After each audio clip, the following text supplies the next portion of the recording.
Well, I've been in the business a long time, and you really want to know how I got started? Because that's way back. I was 15 in high school, graduating, and Bing Crosby discovered me and brought me to Hollywood. And for pictures, which is why I'm so scared of the camera. And I was too young and everything, but he was wonderful and gave me a wonderful start in Hollywood, and my whole family moved here. And then I got into radio. And you remember radio. And I had my own show in radio, and I did that for quite a long time. It was called Meet Corliss Archer. Have you ever heard of that? Well, that's okay. A lot of people haven't. But after working in radio a little bit, I discovered on-camera work, and I did several series for a while. And then while I was working on a series called Valentine's Day with Tony Franciosa, my agent called me for an audition for the Jetsons. And so I thought, a cartoon? What's that all about? I had never done any cartoon at all.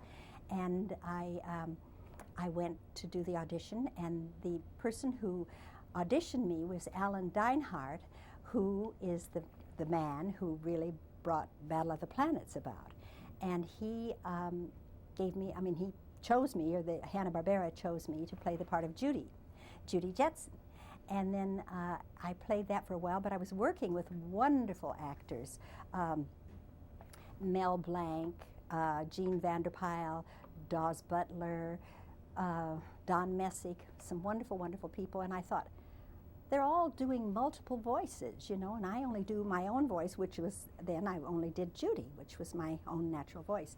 And so I asked Mr. Barbera if he would let me do any other voices, and he said, make me a tape.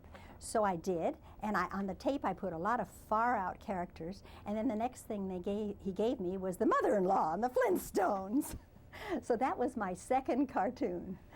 And then that was before Battle of the Planets. Then I worked with Alan Deinhardt on a number of cartoons.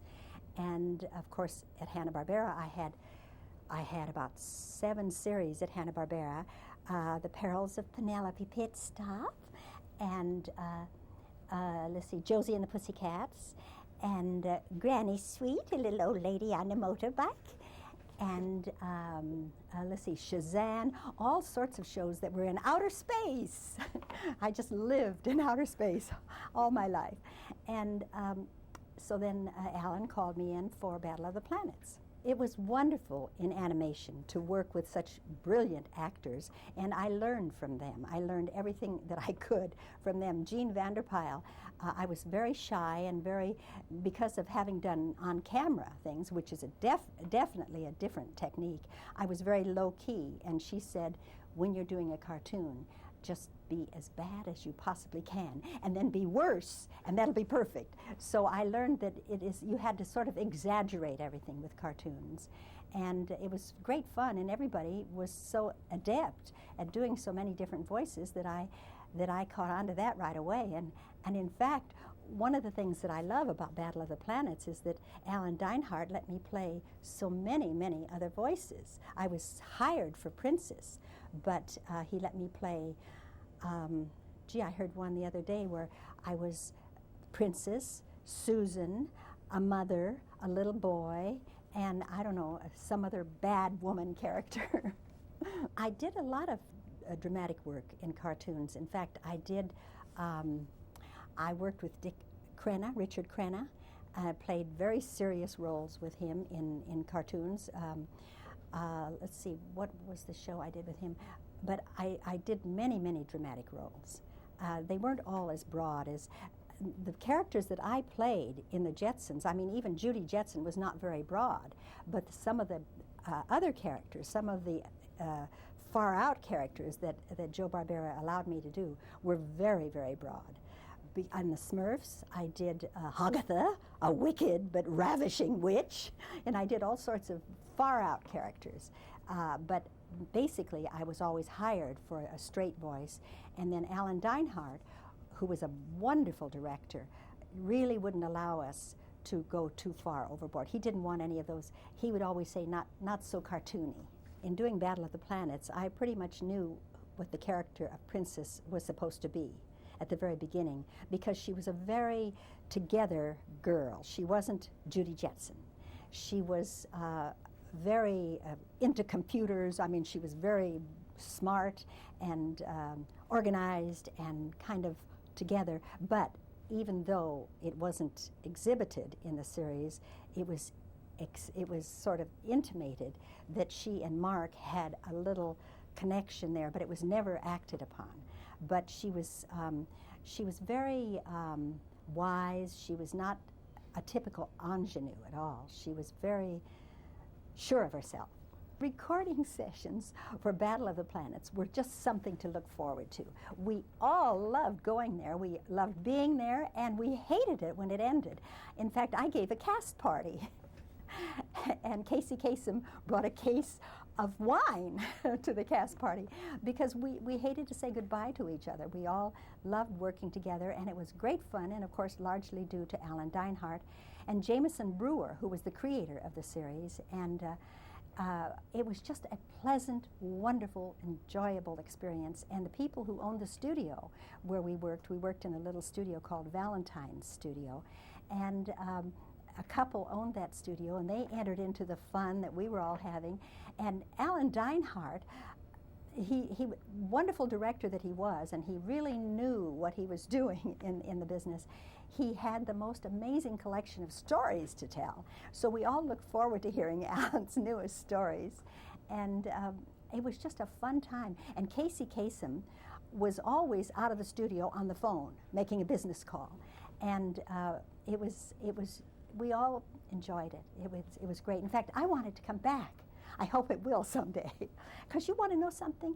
I think that Battle of the Planets is more now than some of the shows that are on now. I mean, it was way ahead of its time.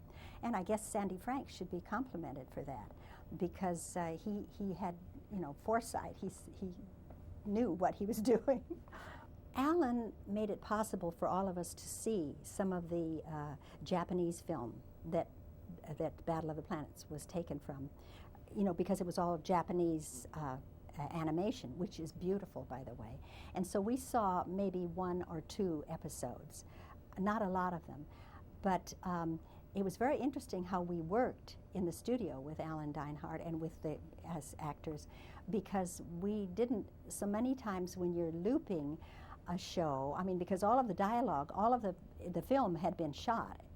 And so we had to just match what had already been shot with Japanese, only we had to put English in. And we only had a limit, and Alan Dinehart used to hold a stopwatch and time the length of the speech, and then we'd have to get, if I had to say, Mark, where are you going? And he'd say, it's too long, Janet, cut a couple of seconds. And I say, oh, Mark, where are you going? In other words, he had to time it. And so we all had to time it. And that somehow made it a little bit more difficult than just doing it, from your heart, because you didn't have a lot of time to get carried away with acting. I am totally aware of the fans for this show, and I love them all, every one of them, because I had no idea until someone contacted me from Sandy Frank's group, Jason Hoffius.